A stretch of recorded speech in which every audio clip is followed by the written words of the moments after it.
অজু ইসলামের একটি গুরুত্বপূর্ণ বিধান। এটি কেবল শারীরিক পরিচ্ছন্নতাই নয়, বরং আধ্যাত্মিক পবিত্রতা অর্জনেরও মাধ্যম। নামাজ, কোরআন তেলাওয়াত এবং অন্যান্য ইবাদতের জন্য অজু অপরিহার্য। আজকের ভিডিওতে কোরআন ও হাদিসের আলোকে অজুর বিভিন্ন দিক নিয়ে বিস্তারিত আলোচনা করা হবে ইনশাআল্লাহ। ইসলামে পবিত্রতাকে ঈমানের অর্ধেক বলা হয়েছে। অজু এই পবিত্রতা অর্জনের অন্যতম প্রধান উপায়। আল্লাহ তাআলা পবিত্র কোরআনে বলেন, হে মুমিনগণ, যখন তোমরা নামাজের জন্য দাঁড়াতে যাও তখন তোমাদের মুখমণ্ডল ও হাতগুলো কোনোই পর্যন্ত ধুয়ে নাও, তোমাদের মাথায় মাসেহ করো এবং পাগুলো টাকনু পর্যন্ত ধুয়ে নাও। সূরা আল মাইদাহ আয়াত 6। এই আয়াত থেকে নামাজের পূর্বে অজু করার আবশ্যকতা স্পষ্টভাবে প্রমাণিত হয়। আল্লাহ পবিত্রতা অর্জনকারীদের ভালোবাসেন। কোরআনে বলা হয়েছে, নিশ্চয়ই আল্লাহ তওবাকারীদের ভালোবাসেন এবং যারা পবিত্র থাকে তাদেরও ভালোবাসেন। সূরা আল বাকারা আয়াত 222।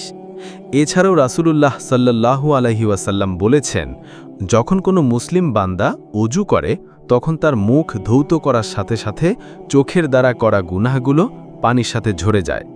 যখন সে 2 হাত ধৌত করে তখন হাতের স্পর্শের মাধ্যমে করা গুনাহগুলো ঝরে যায়। অবশেষে যখন সে পা ধৌত করে তখন পায়ের দ্বারা করা গুনাহগুলো ঝরে যায়। এভাবে সে সমস্ত গুনাহ থেকে পবিত্র হয়ে যায়। সহিহ মুসলিম।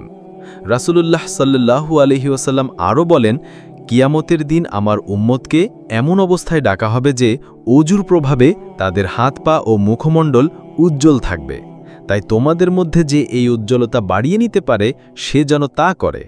বুখারী ও মুসলিম। এছাড়াও অজুর পর যে ব্যক্তি কালমায়ে শাহাদাত পাঠ করে তার জন্য জান্নাতের 8টি দরজা খুলে দেওয়া হয়। তিরমিজি। সুনানে আবু দাউদের এক হাদিসে অজুকে নামাজের চাবি হিসেবেও আখ্যায়িত করা হয়েছে। অজুর ফরজ ও সুন্নত। অজুর কিছু কাজ ফরজ যা অবশ্যই পালন করতে হয় এবং কিছু কাজ সুন্নত যা পালন করলে অতিরিক্ত সওয়াব পাওয়া যায়। অজুর ফরজ 4টি। সমস্ত মুখমণ্ডল ধৌত করা, কপালের চুলের গোড়া থেকে থুতনির নিচ পর্যন্ত এবং এক কানের লতি থেকে অন্য কানের লতি পর্যন্ত পুরো মুখমণ্ডল ধোয়া।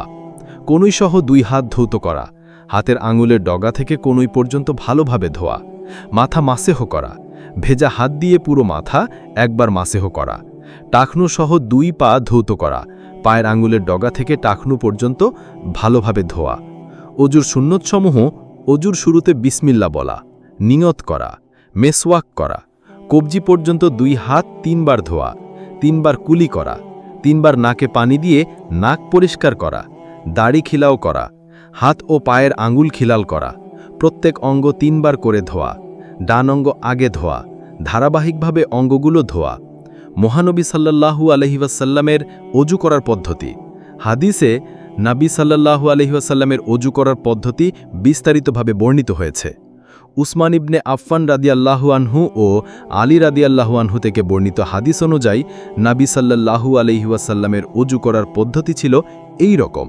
প্রথমে নবী সাল্লাল্লাহু আলাইহি ওয়াসাল্লাম বিসমিল্লাহ বলে অজু শুরু করতেন। এরপর 2 হাত কবজি পর্যন্ত 3 বার ধৌত করতেন। তারপর 3 বার কুলি করতেন এবং 3 বার নাকে পানি দিয়ে নাক পরিষ্কার করতেন। এরপর পুরো মুখমণ্ডল 3 বার ধৌত করতেন।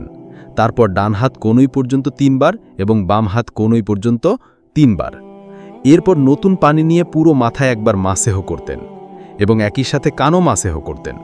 সবশেষে ডান পা টাকনু পর্যন্ত 3 বার এবং বাম পা টাকনু পর্যন্ত 3 বার ধৌত করতেন। বুখারী ও মুসলিম। অজু ভঙ্গের কারণসমূহ। কিছু কিছু কারণে অজু ভেঙে যায় এবং পুনরায় অজু করতে হয়।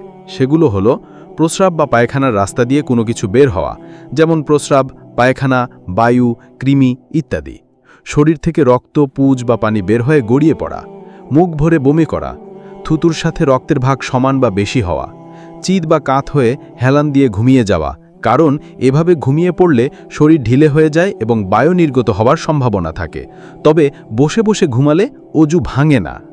পাগল, মাতাল বা অজ্ঞান হয়ে যাওয়া, নামাজে উচ্চস্বরে হাসা। নামাজের মধ্যে উচ্চস্বরে হাসলে অজু এবং নামাজ উভয়ই ভেঙে যায়। উটের মাংস খাওয়া। কিছু আলেমদের মতে উটের মাংস খেলে অজু ভেঙে যায়। অজু ইসলামের একটি মৌলিক ইবাদত যা মুমিনকে শারীরিক এবং আধ্যাত্মিকভাবে পবিত্র করে এবং আল্লাহর নৈকট্য লাভে সহায়তা করে।